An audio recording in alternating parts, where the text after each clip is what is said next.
नमस्कार, मिलन एक्सप्रेस में मैं मुकेश आपका स्वागत करती हूं। करनाल के मानव सेवा संघ में हरियाणा के पूर्व स्पीकर कांग्रेसी नेता कुलदीप शर्मा ने प्रेस वार्ता का आयोजन किया, जिसमें उन्होंने कहा कि जो किसानों पर अत्याचार किए गए हैं और उनपे जो आंसू गैस के गोले छोड़े गए हैं और साथ ही जो मुकदमे दर्ज किए गए हैं, सरकार उन्हें वापस ले। और उन्होंने कहा कि कांग्रेस पार्टी सभी किसानों का समर्थन करती है। ये सरकार तो जनता की बातों में खरी भी नहीं उतरी, कहीं भी नहीं। और जो हमारे हरियाणा के मुख्यमंत्री हैं ना, मनोहर लाल जी खट्टर, इन्होंने तो एक करनाल का नाम भी बिल्कुल मिट्टी में मिला दिया जमी। किसी भी तरीके से किसी भी उस पर खरी नहीं उतरी, कोई काम नहीं किसी का हो रहा है। आज करनाल भी मेरे ख्याल ये जो कभी 20 साल पहले काम देना, 20 साल के बाद कोई काम नहीं होगा आज तक भी इसमें करनाल में। और जो किसानों ने जो आंदोलन छेड़ रखा ना, ये कोई उनकी जायज़ मांगे हैं। इन मांगों के ऊपर तो सरकार को बिल्कुल उनकी एक एक चीज़ माननी चाहिए जो जिस बात पे ये खरे उतरे। और सरकार इनकी बातों को नहीं मानेगी ना, तो ये आंदोलन तो बहुत बड़ा जाके इसमें हर आदमी इसका समर्थन करेगा और हम भी इसके समर्थक हैं। की गई यहाँ पे देखो, इस देश को आज से 70 साल पहले शहीद आजम भगत सिंह, राजगुरु सुखदेव, महात्मा गांधी ने अपने शरीर को त्याग कर देश को आज़ादी दिलाई थी। उसके बाद देश की एकता अखंडता के लिए स्वर्गीय श्रीमती इंदिरा गांधी और राजीव गांधी ने इस देश को जिंदा रखने के लिए अपने प्राण त्यागे थे। आज उसी देश को गुलाम करने के लिए 3 अध्यादेश जो किसानों के खिलाफ भाजपा लेके आई है, ताकि देश टूट जाए, किसान टूट जाए, देश फिर से गुलाम हो जाए अडानी और अंबानी का। हम इसको बिल्कुल नहीं होने देंगे। हरियाणा की कांग्रेस किसानों के साथ खड़ी है। देश का किसान एक है। देश का किसान जाति पाति से ऊपर उठकर सारे एक मुठ है।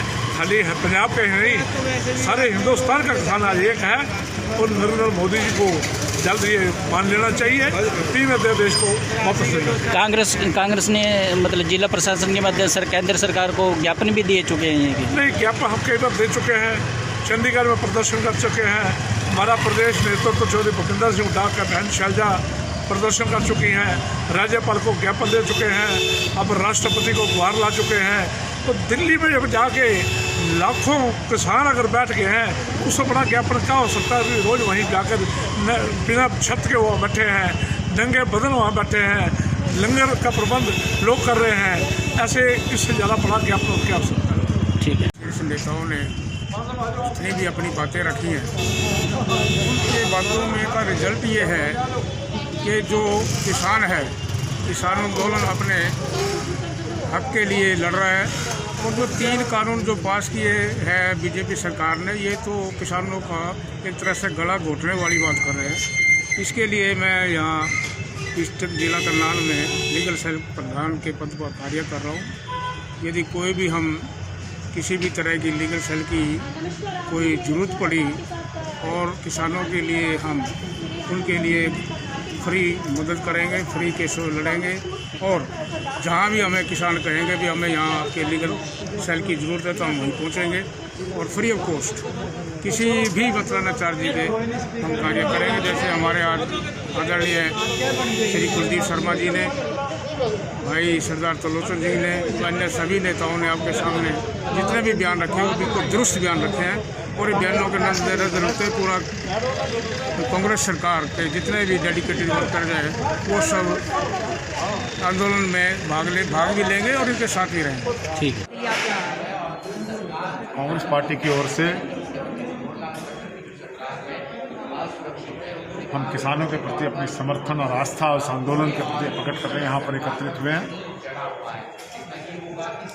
सरकार तो कहेगी कि कांग्रेस करवा रही है, लेकिन ये किसी सच्ची बात को दोहराना, किसी ठीक बात को कहना हमारा फर्ज है। देश में हालांकि लोकतंत्र नहीं है, कहीं बचा कुचा लोकतंत्र कहीं रह गया तो मुझे पता नहीं। जब प्रेस मोदी मीडिया की बजाय गोदी मीडिया बन गई है, ऐसी परिस्थिति में मैं ये कहना चाहूँगा कि हम पूर्ण रूप से किसानों के साथ हैं। सरकार हमें साथ कहे खिलाफ कहे, आंदोलन हम उनके साथ हैं। हम ही नहीं, देश का व्यापारी, स्टूडेंट्स, पेट्रोल पंप ओनर्स, आड़ती, और तो और फिल्म कलाकार, गायक, विभिन्न वर्गों के लोग आज किसानों के आंदोलन के समर्थन में आकर डटे हुए हैं, खड़े हुए हैं। लेकिन सरकार ने जिस अलोकतांत्रिक ढंग से इस आंदोलन को दबाने की कोशिश की, लाठियां बरसाई, अश्रु गैस के गोले छोड़े, पानी की बौछारें मारी, सड़कें खोद दी गई, अवरोधक बना दिए गए। ऐसा तो अंग्रेजों के समय में हुआ था। आज देश के अंदर लोकतंत्र नहीं है। एक बार फिर से देश की जनता को इन काले अंग्रेजों के खिलाफ स्वतंत्रता आंदोलन लड़ना होगा। किसान की मांग जायज़ है, तीनों कानून समाप्त होने चाहिए, किसान विरोधी है, और चाहे सरकार जितनी चाहे कोशिश करे, ये आंदोलन अब रुकने वाला नहीं है। ये जन आंदोलन बन गया है। ये 2011 का वो आंदोलन की तरह देश के हर एक वर्ग में फैल गया है, जिससे हमारी खुद की सरकार हिली थी। आज ये सरकार इस आंदोलन को दबाने की कोशिश कर रही है, दबा नहीं पाएगी। किसान की आवाज़ उठकर रहेगी, किसान की आवाज़ बनकर रहेगी। हाँ, सरकार में चौधरी देवीलाल के नाम पर राजनीति करने वाले लोग आज अपने राज की खाज मिटाने के लिए, अपने राजनीतिक हितों की पूर्ति के लिए राज की लालसा में और न जाने कितने लालचों में फंसकर आज इस खट्टर साहब की अलोकतांत्रिक ढंग से चलने वाली सरकार का समर्थन कर रहे हैं। उनके अपने विधायक भी उनको गलत कह रहे हैं। कई विधायक चेयरमैनियाँ छोड़ कर गए हैं, कई विधायक छोड़ने की तैयारी में है। सरकार संकट में है, थोड़े दिन की सरकार सर आपने और वैसे तो राजनीतिक व्यक्ति की कोई जाति नहीं हुआ करती, हम तो सबके सहयोग से आगे बढ़ते हैं। जी। लेकिन शनि की दिशा ग्रहचाल जून में खट्टर साहब के खिलाफ प्रवेश कर चुका है शनि, तो ये थोड़े दिन बाद राज के चारों ओर चक्कर काटेंगे, कुर्सी पर बैठ नहीं पाएंगे, कुर्सी काटेगी। मतलब ये भविष्यवाणी आपकी तरफ से है? ये कुर्सी इनको काटने लग जाएगी।